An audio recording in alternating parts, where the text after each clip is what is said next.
Okay, so today we are very happy to have Dr. Joseph Bauerkemper present the department seminar. Dr. Bauerkemper serves on the faculty in the Department of American Indian Studies at the University of Minnesota-Duluth and as affiliate faculty for the Humphrey School of Public Affairs.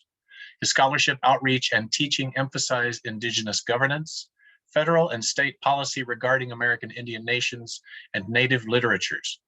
Dr. Bauerkemper teaches undergraduate courses in UMD's BA programs in American Indian Studies and Tribal Administration and Governance, and graduate courses in UMD's Master of Tribal Administration and Governance and Master of Tribal Natural Resources Environmental Stewardship programs.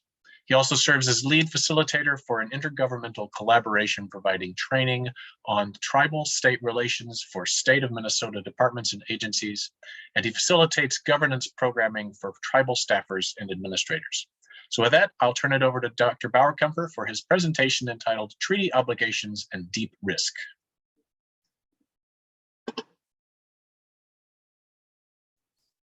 All right, very good. Thank you so much, John. If you could just give me a thumbs up if you can both hear me and see the little slide here. All right, very good.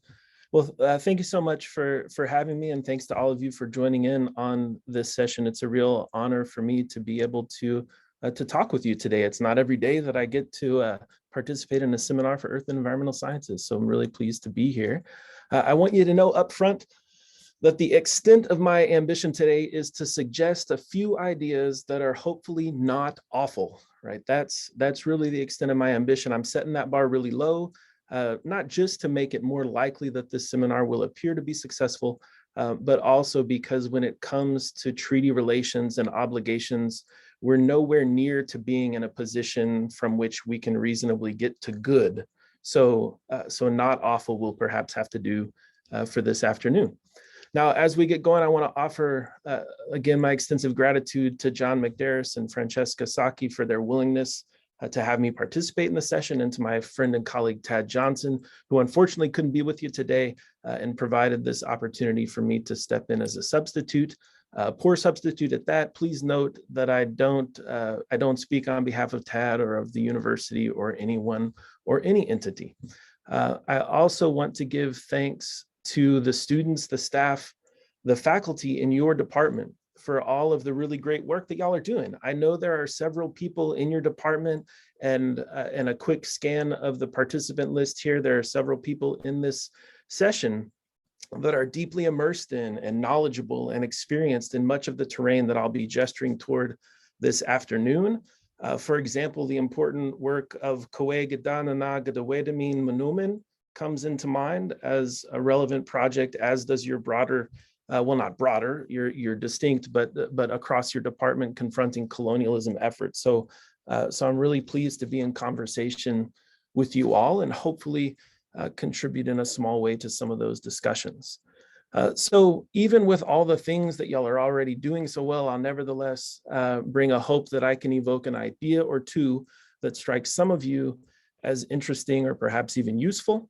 And for the good of the group, I want you to call me out when you think things are going awry so that we can have a conversation. So if I go astray, let me know. Let's have a discussion about these ideas. I'm putting forth some considerations that I don't want you to think are somehow spot on or even accurate or somehow something that we need to rely on to orient the other work that we do.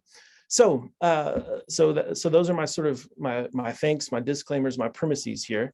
I do want to continue with a quick overview, a kind of promo, if you will, of some of the work that we do in our Department of American Indian Studies up here in Duluth. I want you all to be aware of it and perhaps to get involved if you're so inclined. So as John mentioned in the introduction, we have a BA in American Indian Studies here in our department, and we also have a BA in Tribal Administration and Governance. The American Indian Studies BA has been around for some time. It was created by Native students here at UMD beginning in the 1970s and revamped in the 1990s. Far more recently, in 2015, we started the Tribal Administration and Governance BA program, and that came to us as a request initially from tribal council members from Leech Lake, but other tribal leaders as well, wanting a BA program that would be the kind of sister program to our Master of Tribal Administration and Governance that started a little over 10 years ago. This was also brought to us by tribal leadership through, consultation. UMD was looking to figure out what it should be doing in partnership with tribal nations in our region, and the idea of a master's program came to the fore, and so we created it, and it's been going strong for the past decade. Subsequent to that, some folks in natural resources in tribal governments came and said, "Hey, we need to prepare the next generation of folks from our communities to do this work. What might that look like?" And what emerged from that was a Master of Tribal Resource and Environmental Stewardship that was designed by folks from Gliffwick and from tribal nation resource management programs. And so that's the MTrees program that we offer. So those are our degree programs that we have here in the department at UMD. We also have a little entity, the Tribal Sovereignty Institute, and this is sort of our in-reach or outreach component. We do research and consultation, and we develop programming for folks who are interested in it. Among those, and again, these are a couple things John mentioned in the intro, is the Tribal State Relations Training Program. This is a partnership between us, between Minnesota Indian Affairs Council, between the state of Minnesota. The lead agency on that is MnDOT, but it serves all of the executive branch agencies. It then became entrenched in an executive order under the Dayton administration when he was governor, and then expanded under the Walz administration, and most recently has transferred from an executive order into statute that will continue on, right? Regardless of who's governor, there will be the Tribal State Relations Training Program that is wedded with consultation policy, if you will. So all of the state's agencies that are listed in the statute, which is essentially all of the executive branch agencies, are required to have consultation policies and to implement those. And this training is part of that process. And so I'm really honored to be able to serve as facilitator for it.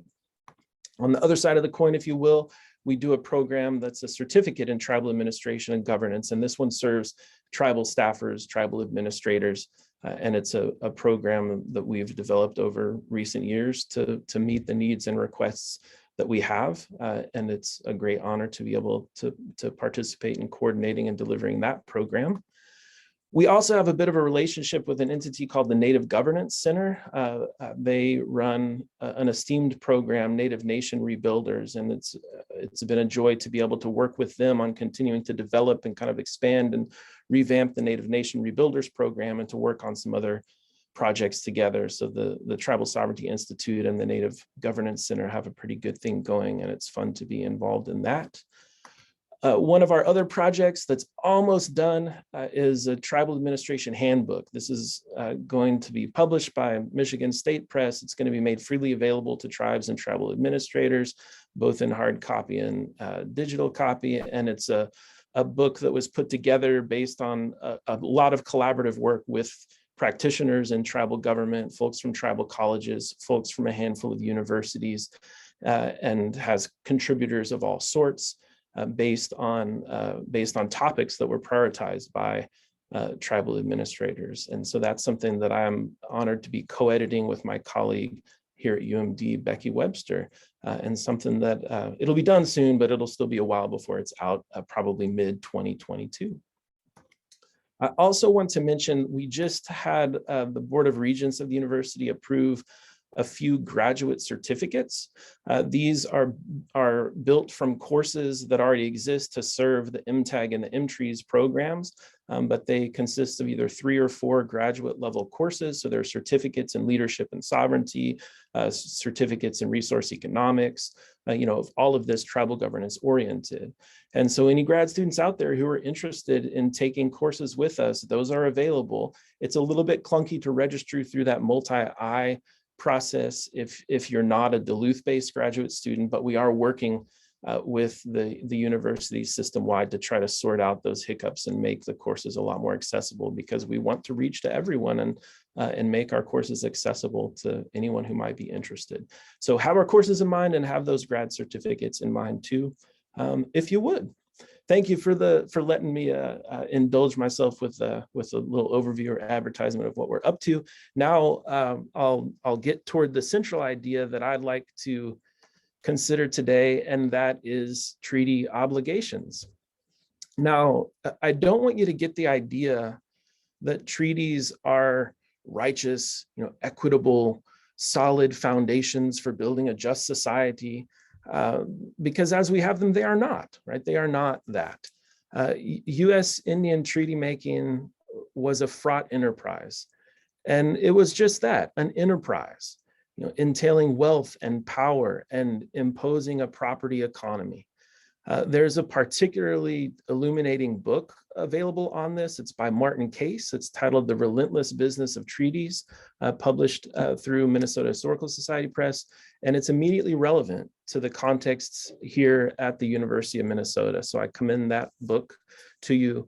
And while I will be talking about treaties as a potential usable set of relationships or a potential model or mechanism for relationships, I want to be clear that they are not that now. They are not that in and of themselves. There are a lot of troubling complexities and implications that are involved, and I want to make sure that I emphasize that and don't miscommunicate on that matter. Even while I do want to consider the possibility that treaties could serve as a not awful basis for thinking about settler presence, settler institutions here in Minnesota, here on this continent. So in order to get at some of that, let's situate ourselves at least virtually here in Zoom and take a look at some of the basic concepts at hand. So what you see here on the screen share is a detail of a map. There are a lot of these interactive maps where you can zoom in and identify what treaties are associated with what particular places. And according to the good old internet, which I trust in all regards, your department is based in Tate Hall. Does that sound right? Are y'all in Tate Hall there in the main kind of quad of the East Bank? Yeah, okay, thanks, John. So Tate Hall, you zoom in on this version of the map and really most maps like this, and you will see that this is located in a place that's associated with a couple of 1851 treaties, one at Traverse des Sioux and one at Mendota.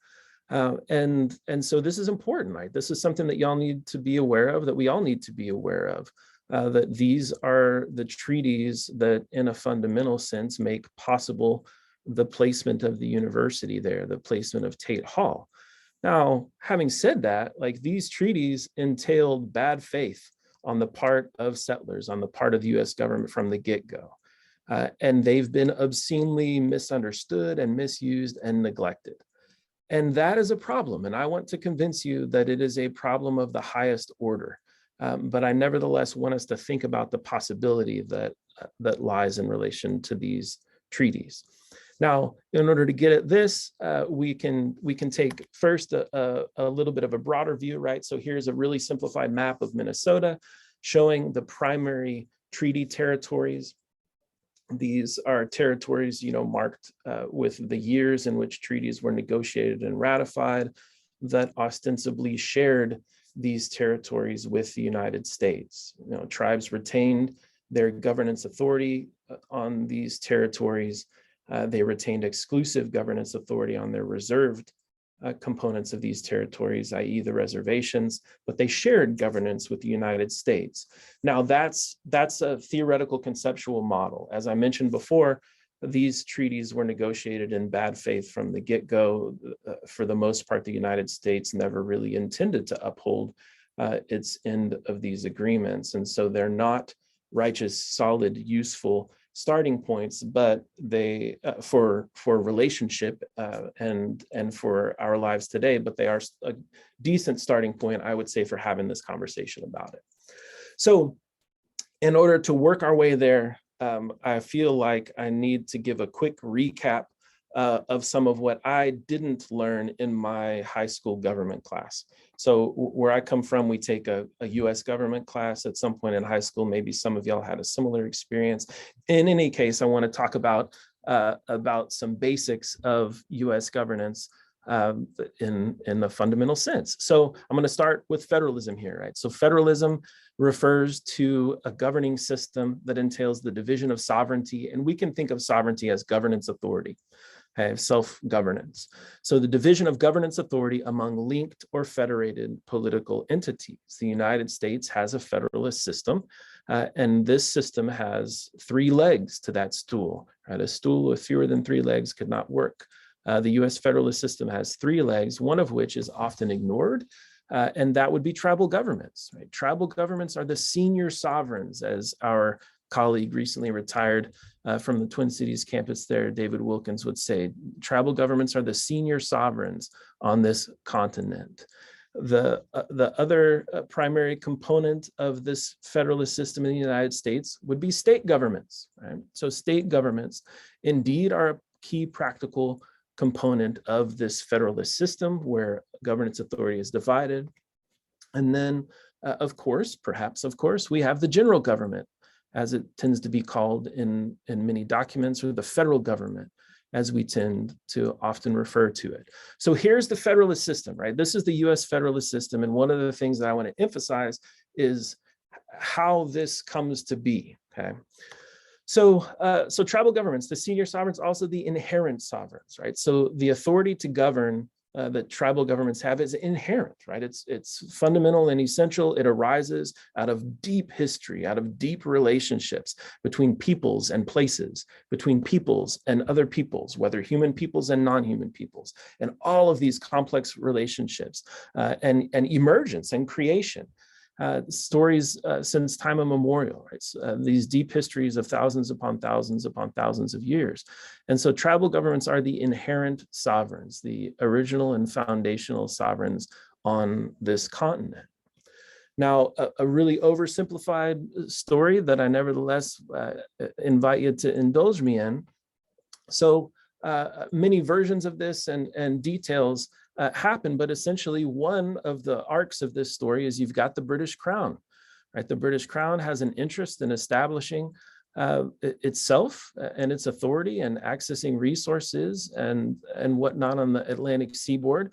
And so the British Crown authorizes folks, William Penn, for example, to go and negotiate with Indigenous nations and try to ingrain themselves in the great chain, the covenant chain of diplomacies that long existed on the continent. And so British agents, among other European agents, were authorized and dispatched to go enter into diplomatic relationships with tribal nations. And through those diplomatic relationships that Indigenous nations leadership and citizenry entered into for their own strategic purposes, right? Whether, for alliance, for economics, under great duress in many cases, and increasingly so over time. But for their own strategic purposes, making sophisticated decisions in complicated circumstances, tribal nations enter into diplomatic relationships with the crown.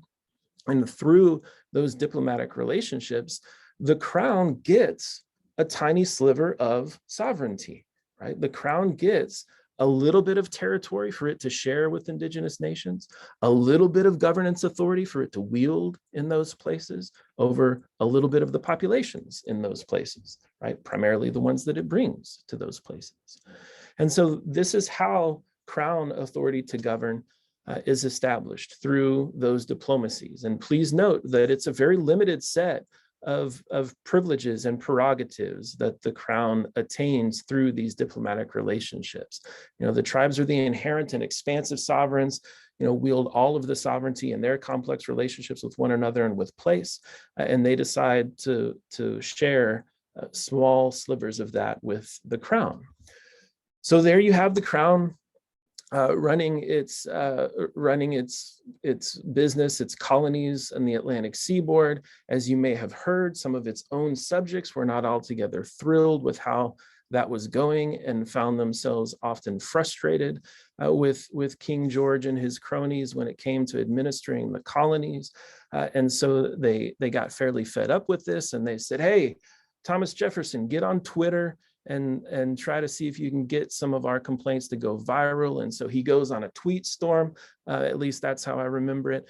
And he puts out these really clever, short statements of 140 characters or less, complaining about King George, many of which, whether explicitly or implicitly, rail against Indigenous peoples. And he sends this out, and this comes to be known as the Declaration of Independence of the United States.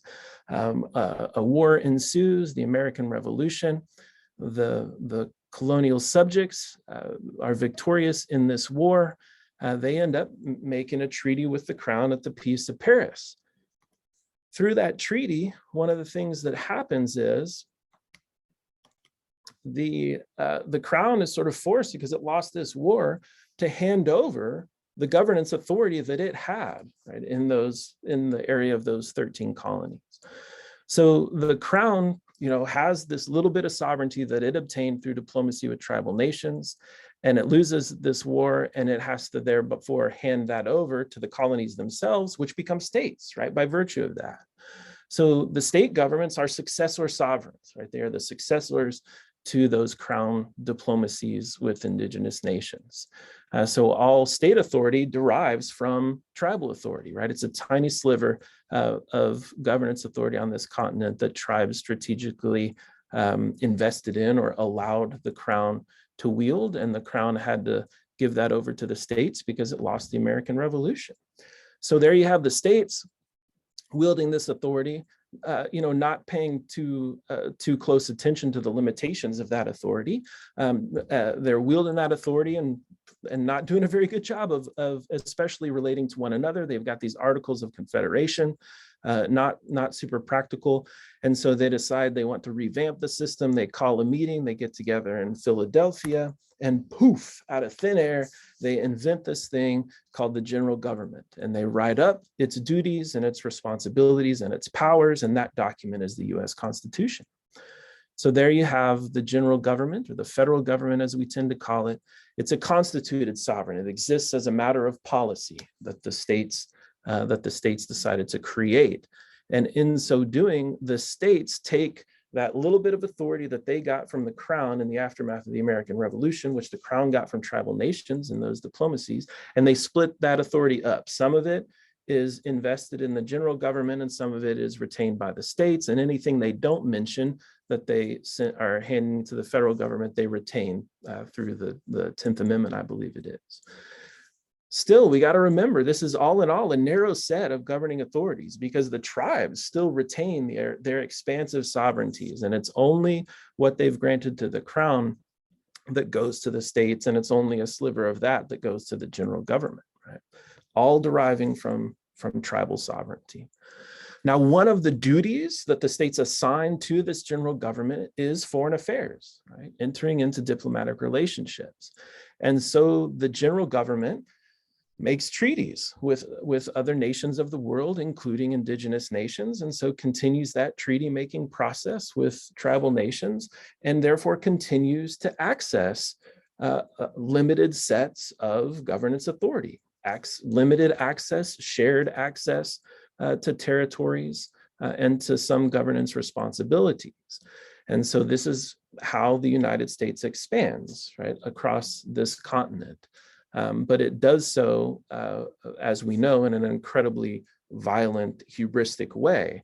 But at the heart, it is doing this through diplomacy. And if it were properly approached, it would have been humble, and it would have understood the very limited set of authorities that tribes were granting or consenting to.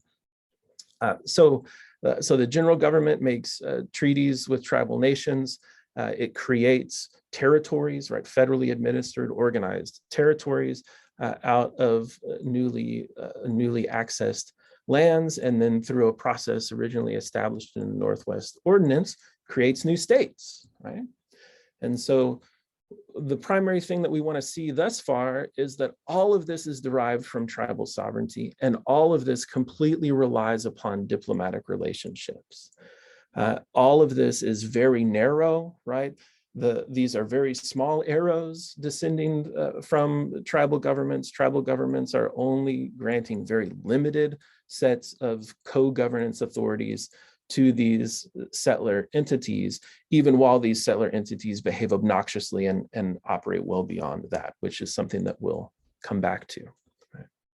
So this is a description of this process that appears in a Supreme Court opinion, 1905 case U.S. versus Winans, a treaty rights case, a fishing case based out in the Pacific Northwest. And here the Supreme Court observes that the treaty that they're talking about, but treaties in general, was not a grant of rights to the Indians, but a grant of rights from them and a reservation of those not granted. This is actually super straightforward, right? For whatever reason, and there are many reasons, a dominant misunderstanding of U.S. Indian treaties is that there's some kind of mechanism through which the United States grants special race-based rights to Indians, maybe out of guilt or something. That is nonsense, right? Treaties are not a grant of rights to Indians, but grants of rights from Indians to settlers, and importantly, a reservation of those rights not granted. And that's super straightforward, right? The tribal nations reserved everything that they did not share with the crown or with the United States government, just as a matter of course, right? You retain things that you don't give away. You retain things that you don't share. And they weren't even giving things away for that matter, right? They were sharing responsibilities and spaces. So a key problem here is that while settler colonialism and its violences and its orientation to dispossession and elimination of indigenous nations as such, settlers love this idea of getting rights. Oh yeah, that's totally cool. We like treaties because we get access to territory and all the resources and the wealth and the whatnot from that. Hey, that's great. We don't so much care for the indigenous reservation of rights.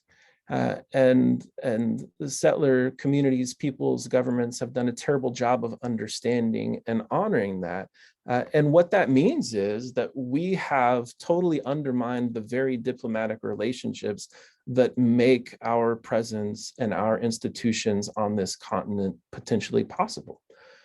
Because we have disregarded these diplomacies by which we came to have access to place and some authority to govern, we undermine the complete legitimacy of our access to place and our authority to govern. Right? And so this is a crisis. Like you look around you and you look at our society and it may not look like a crisis at first, but if you look harder, it is. And it is a fundamental crisis that we find ourselves in because we have completely disregarded the very diplomacies that make our presence and our institutions possible, and we have failed to account for the fact that those diplomacies are premised upon bad faith arrangements in the first place. So this is a problem of the highest order, again, that needs attention and that we all are implicated in big ways and small ways. And so hopefully we'll continue thinking toward that as I continue and we enter into conversation. So by way of something of I don't know, a little bit of a recap, right? There's two basic types of treaty rights. There's the reserved inherent indigenous rights, and these are not created by a treaty. They're not reliant upon the treaty, but they are reserved and reinforced through treaties, right? So for example, indigenous rights to hunt, fish, gather, to avail themselves of natural resources that are reserved in treaties, right? Those pre-existed the treaty. They don't need the treaty to exist, right? They're not reliant upon the treaty, but in many cases they're reinforced in the treaties, and that's incredibly important, right? So reserved inherent indigenous rights, whether stated or unstated, those are a significant contour of treaty rights. And then the other primary contour of treaty rights would be those enumerated settler rights, right? Those limited, listed, made very explicit settler rights that are created through treaties that completely rely upon treaties. And that, if something is not mentioned in a treaty, then of course it's reserved by the indigenous nations because they didn't share it through that process.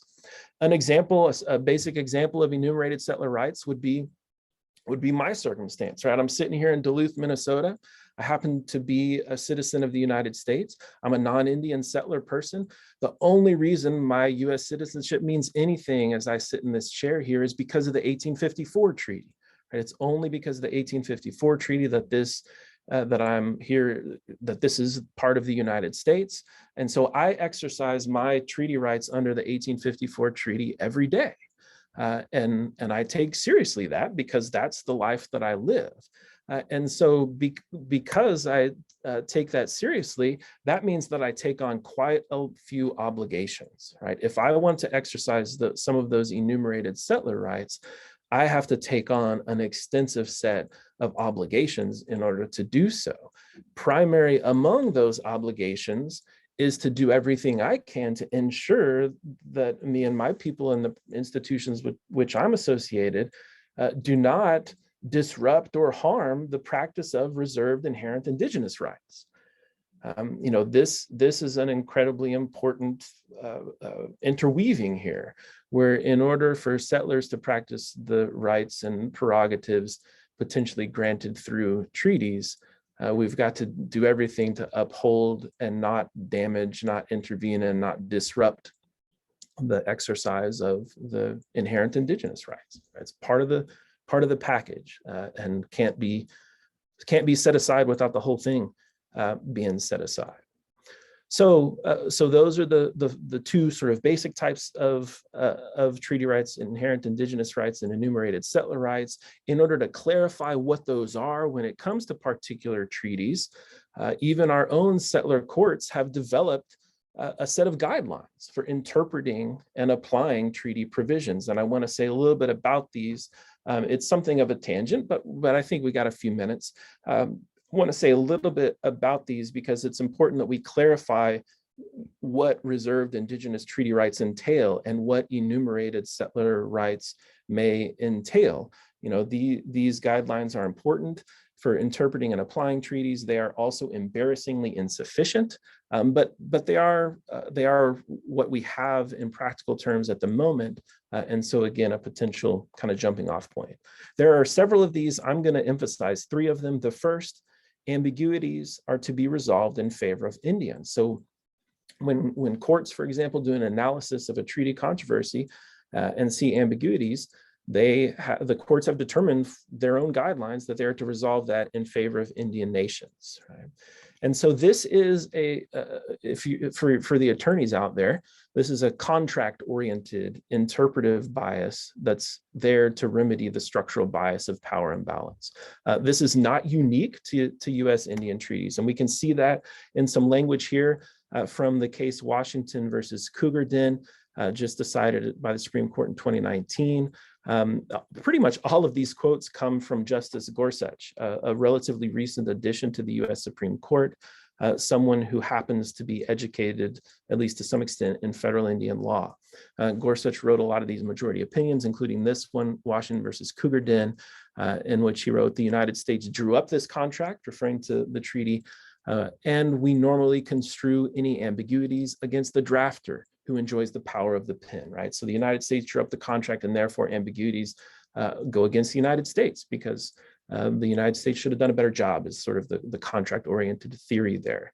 But this aligns with the idea that ambiguities are to be decided in favor of Indians. McGirt versus Oklahoma, another prominent Indian law case decided by the court, a majority opinion written by Gorsuch, notes that treaty rights are to be construed in favor, not against tribal rights, right? That's a premise. That's a bias that's there from the get-go when even our own settler courts go to interpret these treaty relationships. The second guideline, and these are called canons of construction, right? Just a term of art, and construction here means how you construe something, how you interpret and apply something, and canon, that just means the sort of adopted official way of doing things. So the second one here, treaties are to be interpreted as the Indian signatories would have understood them. This also is not unique to US Indian treaties. This is a mode of originalism, right? So someone like the late Justice Antonin Scalia, for example, would say, well, when we look at a statute, we want to look and see what would a reasonable senator who voted on this thing probably have understood it to mean, right? So this is a mode of originalism. And in this, like many cases, it requires research and consultation. There's a whole field of study called ethnohistory that developed in relation to the interpretation and application of US Indian treaties to try to clarify and ascertain how would the Indian signatories have understood this arrangement. So again, a mode of originalism requiring research and consultation with tribal nations. A couple of passages, another one from Washington versus Cougar Den, the language of the treaty should be understood as bearing the meaning that the Yakimas understood it to have in 1855, right? Really straightforward principle there. Very similar in the Herrera case, considering the terms of the 1868 treaty as they would have been understood by the Crow tribe, we conclude that the creation of Bighorn National Forest did not remove the forest lands in their entirety from the scope of the treaty, right? So again, working with the interpretation as it would have been understood by the tribal signatories. Yet another opinion there in Herrera, penned by Gorsuch. And then the final one that I'll mention is really just a reiteration. Rights not ceded or not shared by tribal nations are necessarily reserved. This is super straightforward. Little kids understand this really well. If you don't give something away, you didn't give it away. If you didn't share something with somebody, you didn't share it with somebody. This is patently obvious, but for whatever reason, it's not, right? Because settler colonialism and its commitments to violence and eliminatory dispossession. This should be straightforward, but even while the privileges granted to the United States, to the Crown in these treaties were limited, very precise and narrow parameters, even while that's the case, settler society behaves obnoxiously well beyond those parameters. That's a big problem. So here again, you see that quote from Winans, not a grant of rights to the Indians, but a grant of rights from them, a reservation of those not granted. Now, despite all of these, what I'll say are really quite good analyses given in these Supreme Court quotations thus far, we still have the general problem that settler courts are the arbiter of these things, right? These are ostensibly bilateral or multilateral diplomacies, but settler colonialism has set itself up institutionally to where it's settler courts that get the say. You know, it's like if you have two teams competing in something and one team's coach is also the referee, right? It's just an absurd arrangement that we stand by and let take place and don't appreciate the absurdity of. But that's the circumstance. So we can't really put a lot of hope in the Supreme Court to kind of implement these canons of construction and therefore achieve justice for us. That's not the argument that I'm making. I'm just trying to point out that there are some principles that we can use in general when it comes to thinking about how these diplomacies worked in the past and how we might work toward them in the now and in the future. So I do have one idea that I would like to mention because I don't feel like I'm quite out of time yet. And this is an idea that I have for thinking about how settler government works and how settler institutions like the University of Minnesota work, for example. And this is inspired by my favorite chain smoking, tea partying former Speaker of the House, this guy, John Boehner. As you may recall, John Boehner came to power in a circumstance where there was this early 21st century sort of phenomenon of the Tea Party. They had, I believe it was called the Pledge to America. The Contract to America was in the 90s, I think, Gingrich maybe, but I think the Pledge to America with John Boehner. And part of this was, you know, we're going to really crack down. The federal government's getting too big, doing way too much. And we're going to crack down and make sure that the federal government is only doing what the Constitution allows the federal government to do. And so when Boehner and Cantor and whoever else came into power in that Congress, they altered the rules of the legislature. They altered the rules of the House, and they implemented this constitutional authority statement requirement. And this is essentially a gimmick. But what it does is it requires, if any member of the House of Representatives wants to put a bill in the hopper, right? So to start that process of how a bill becomes law, if they want to put a bill in the hopper, they have to accompany it with this little worksheet, the constitutional authority statement. And they have to show where in the Constitution Congress gets the authority to do whatever it is the bill is proposing to do. And I say this is a gimmick because they could probably just point to the Commerce Clause over and over and kind of use that for anything. But I find this to be curious. And I think with a couple of revisions, it would be illuminating and maybe at some point even useful. So there, I fixed it. And so here it is. It's the Treaty Authority Statement worksheet. And so what I would like to see is I would like for any member of the House of Representatives or the Senate or any kind of settler government, before putting policy into place, I want them to show where in a tribally affirmed and fully upheld U.S. Indian treaty, permission to do whatever it is that they want to do is granted. Where do they have consent from tribal nations to do this? It's got to be there somewhere. Otherwise, this governance activity is legitimate, because it's only by way of treaties that settler governments have the potential to attain legitimacy. And so I don't think this is too much to ask. Now you probably are thinking, well, there aren't any tribally affirmed and fully upheld U.S. Indian treaties. That's right? So we've got a problem. We have a fundamental crisis on our hands, right? Vine Deloria Jr. Suggested many years ago a mechanism for the resumption of treaty making in an actual good faith mode, and I find that compelling. And so I think we need a pretty significant transformation of authority and revamp of things, so that, if the state of Minnesota wants to permit some kind of development or extractive activity, it needs to be able to show in a treaty where tribes granted the state of Minnesota the authority to permit such things, right? And I don't know where that would have been. I don't know that it exists. And so that may mean that the state of Minnesota ought not be doing that. I do see where tribes reserved all kinds of resource rights. And so one of the obligations of settler government is to make sure that those activities that may harm those exercise of reserved rights are well regulated quite safely and thoroughly. So there are some things that settler governments should be doing in accordance with those treaties, but we're not doing those, and we're doing a whole bunch of stuff that's not allowed or consented in those treaties. So that's the idea, right? And part of the premise here is that the utmost priority of any settler government must be to mind its treaty obligations. The utmost priority of any settler institution, right, that relies upon these diplomacies for its presence, for its existence, needs to think seriously about if those diplomacies are legitimate, if they're in good faith, and what that means, what obligations are thereby entailed. So this brings us to finally to the moment where I recklessly jump to conclusions. And so I have just 2 cents at best to put forth in relation to your confronting colonialism effort. The first is just kind of a reiteration of some things that I've gestured toward, right? Y'all do a lot of really important work, environmental sciences, right?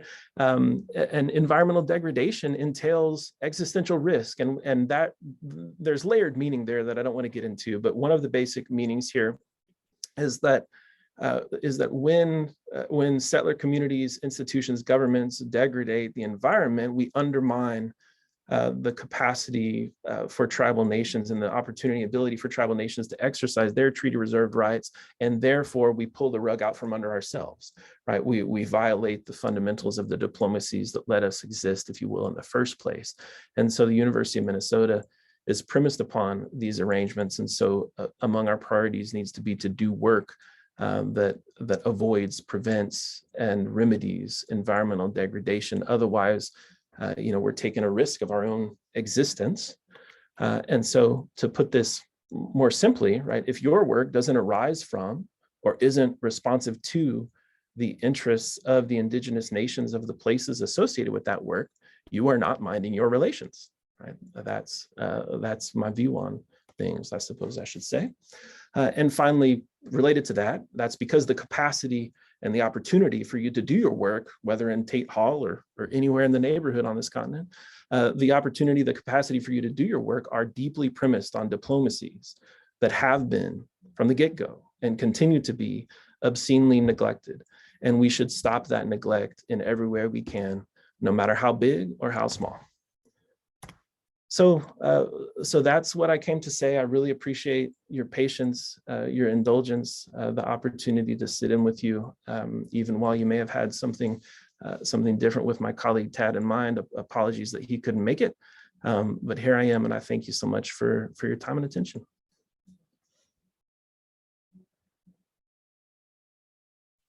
Great, thank you very much, Joseph. The custom here is for the initial questions to be offered the opportunity to ask questions to be offered up first to students. So if there are any students in the participants who have a question, now would be the time.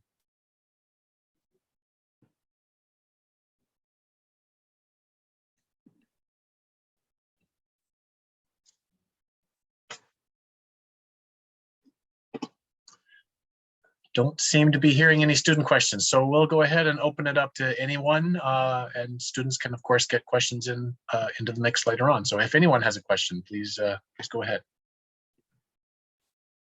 I'm going to jump in here real quick. This might be a very naive question, but where would one find the treaties? Where would one find the information and when the treaties were signed and get that history? Yeah, sure. So let me put into chat.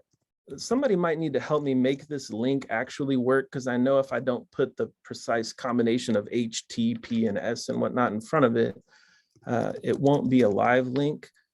But I'm just going to put over into the chat a really simple URL, and somebody could like copy that and put the HTTP if you can find it. I'm too nervous to like do it all at once right now.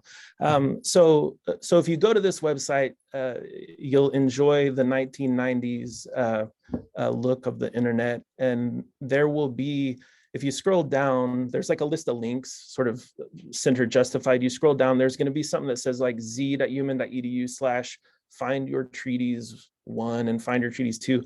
Find Your Treaties 1 is a really good map. It's from the U.S. Department of Agriculture, from the Forest Service. Mike Dockery actually turned me on to it, and you can click around on that map, and you click any place within the U.S. on that map, and a little pop-up sort of window will come, and there are some more info links, and you can find the treaty text associated with that place.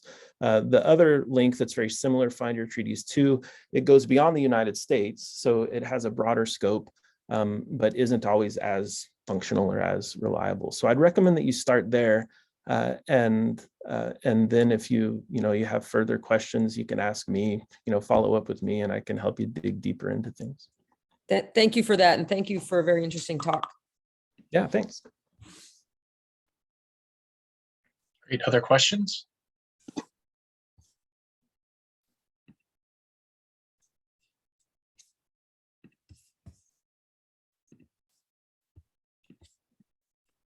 Go ahead, Max.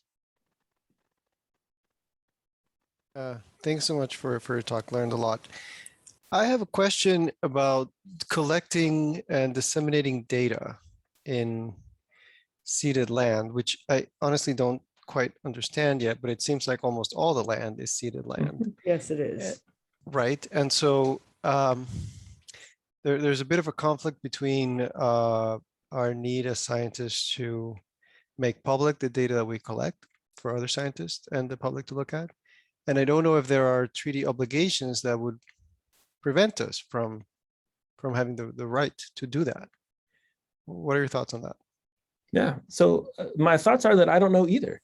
And that's in part because I don't know what your need is to make that data available.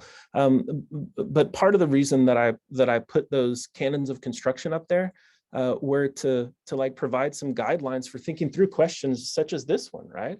So so you're gathering data. That data is necessarily drawn from ceded territories, right? The entirety of Minnesota, except for reservation lands, would be considered ceded territories in some sense. Now, in many of those circumstances, right, sometimes I think of ceded as a synonym with shared because there's shared jurisdiction there. But in many cases, ceded is a synonym for stolen because the arrangements were done in bad faith from the get-go. And I think we can kind of balance all those ideas at once in complicated ways. So what I'm getting at here is that you should be mindful of the question, and you should try to make the inquiry. You should think about, okay, is this data potentially sensitive? Is this data something that that could be misunderstood and misused in a way that could cause problems for Indigenous peoples and Indigenous nations? And if so, then you probably have an obligation to inquire with either with tribes, or there are mechanisms, whether through the university or the state of Minnesota, that you could kind of go to in order to put that inquiry forth. Like, how should I be dealing with this data? The university is developing a protocol for tribal oriented research. The state of Minnesota agencies each have a liaison. And so let's say you were doing work that was contracted by MnDOT, or that was contracted by DNR or PCA or whatever, right? They have tribal liaisons. And so you can go to them with that question, and they can help you put it forth to the right places so that you get it answered. So I don't have an answer for you, but I think it's an important question to have in mind, and to think about channels through which you can make that inquiry so that you are doing things in an ethical way, even when you don't know what the ethical approach might be. Thank you. Now, there are types of research and types of work that are like at the core of of tribal interests and tribal affairs, right? So, if you're doing work on resource extraction, wild rice, like these kinds of things, then before you even gather the data, you need to be in conversation.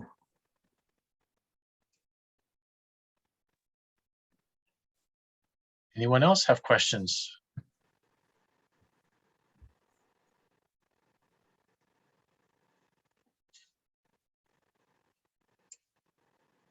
There's a question in the chat, maybe for you, John, just about the mechanics about, will the recording of the presentation be available to share with others?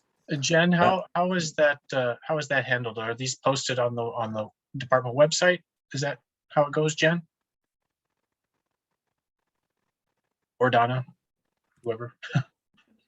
Yeah, there'll be a link that can be available. And actually, Kaylee's been working on making a very organized place on the website where all the links will be from the seminars.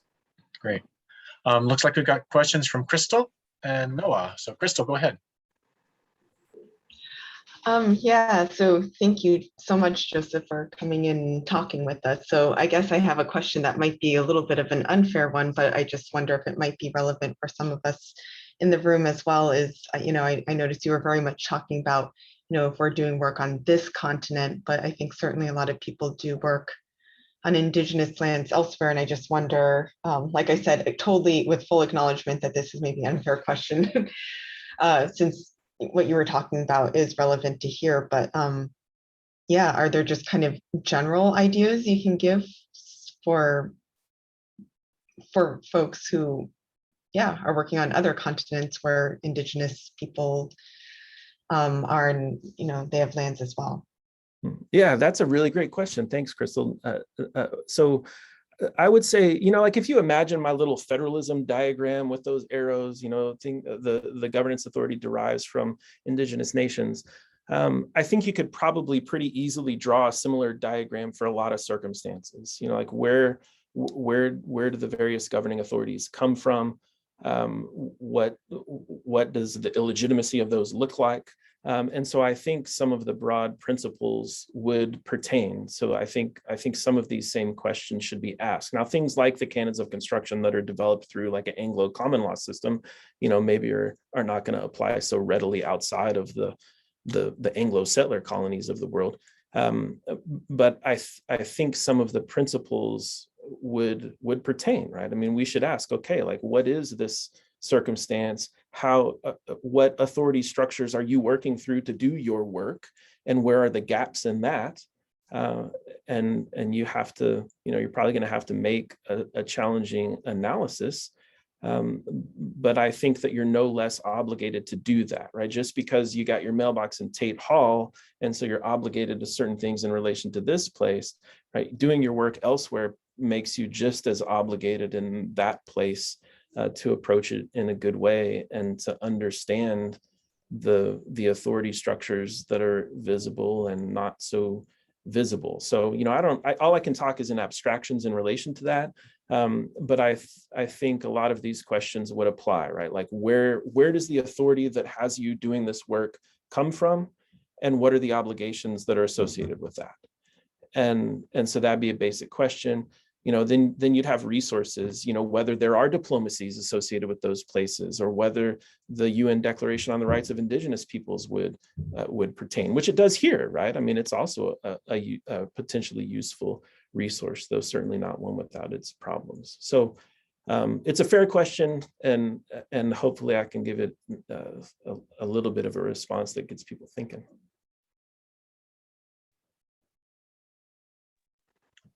Go ahead, Noah. Hi, this is maybe potentially a much less relevant question, and I'm sorry if the background noise is, if you can hear it, but I'm really curious about the flower symbol that was present in your talk. I know with the Monoman project, the visual representation of Monoman is really important for that project, and so I was curious about it. Yeah, sure. I see my colleague Jill Dorfler maybe is here, so I hope she doesn't mind me saying, like, this is a design that she made. So Jill Dorfler is a professor of American Indian Studies at UMD, is the department head here in my department, and she does a lot of really cool stuff. Among those is some beadwork, and she beaded a beautiful flower design that we started kind of using in association with our department, and happily at some point somebody made like a digital version of it. We're not allowed to have logos. Don't use that term. That would get somebody in I don't know, PR or whatever communications on our case. But we use that flower in association with various departmental activities, and so I tend to use it in presentations that I build and in my little Zoom window here too. And Jill is from White Earth Nation, and you may recognize some of that woodland style, artistic contours in that piece. Thank you.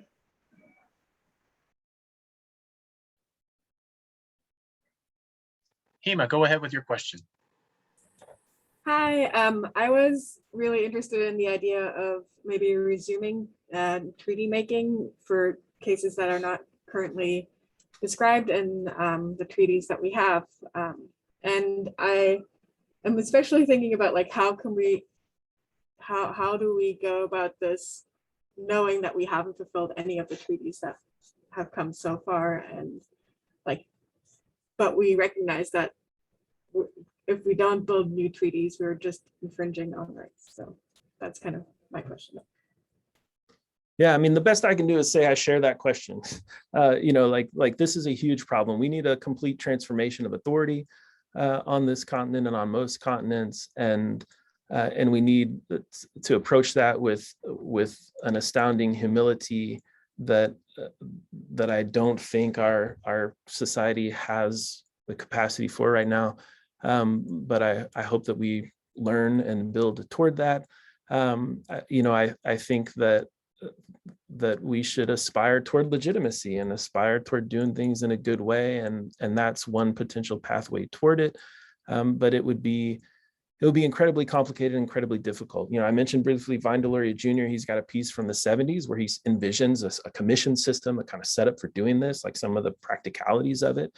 And I think there's a lot of traction to be had there. But it would be significant. It would be a major reconfiguration of at least how we think of ourselves. Maybe not so much how we live our day-to-day lives. I don't really know, right?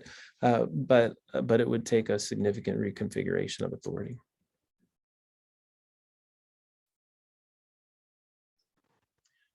And it would take some interesting maneuvering, right? I mean, if that were to be done under United States auspices, right? I mean, the 1871 piece of legislation that said, hey, President, you can no longer make treaties with Indian tribes. I mean, that's a weird piece of legislation itself. It's probably unconstitutional. So like if the president decided to go out and negotiate a treaty with the tribe and then sent it over to the Senate for ratification, it would be a huge constitutional crisis, but it'd be interesting, right? And I wouldn't mind seeing it. Andy, go ahead with your question. Yeah, thank you so much for giving this talk. I guess I'm wondering if you could speak a little bit about how you talk with academics about the relationship between academic freedom and the freedom that we think we hold to be able to study and do whatever we want as academics, and honoring treaty obligations. Yeah, thanks. So I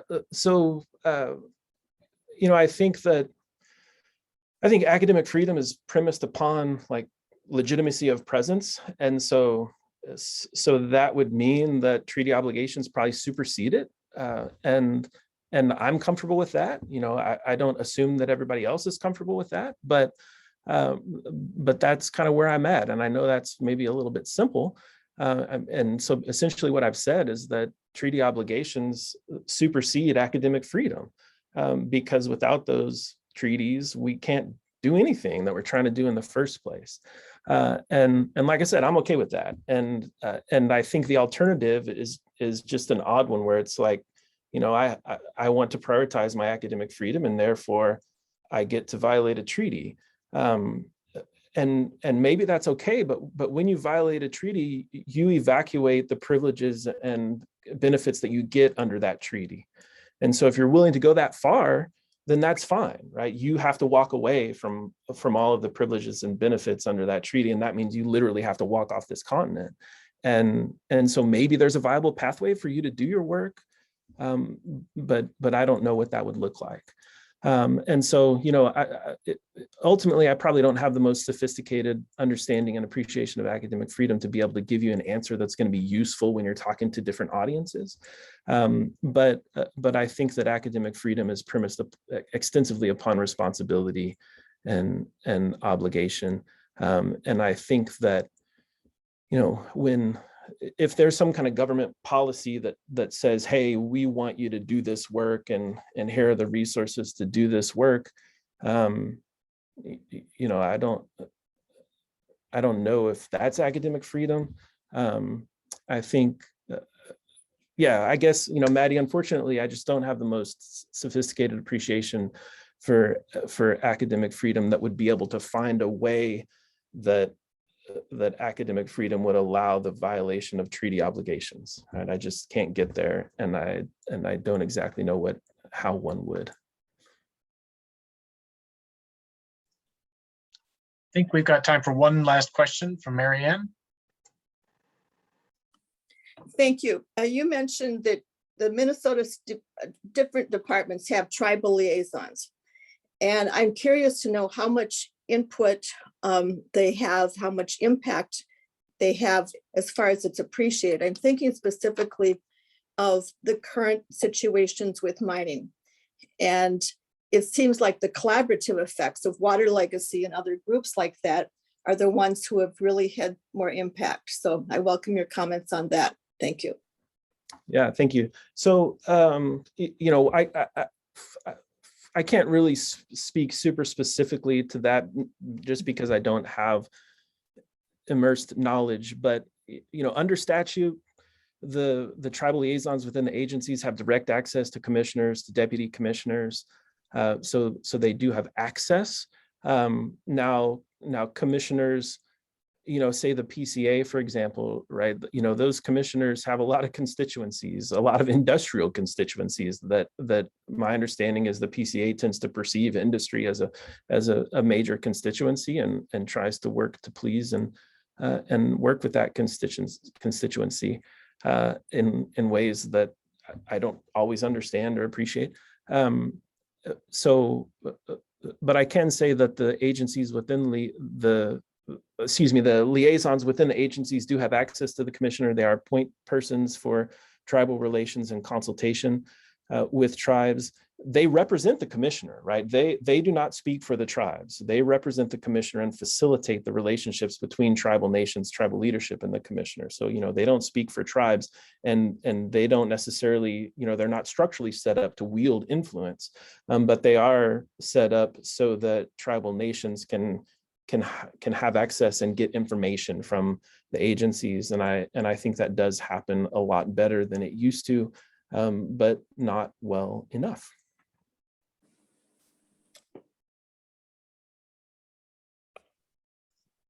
Great. Well, I think that brings us to the end of our time. So I really wanted to thank Dr. Bauerkemper again, and thank everyone for showing up. And I hope everyone has a great rest of the afternoon and a great rest of the week. Yeah, thank you so much for having me. Really appreciate it, and best wishes with the good work y'all are doing. Thank you.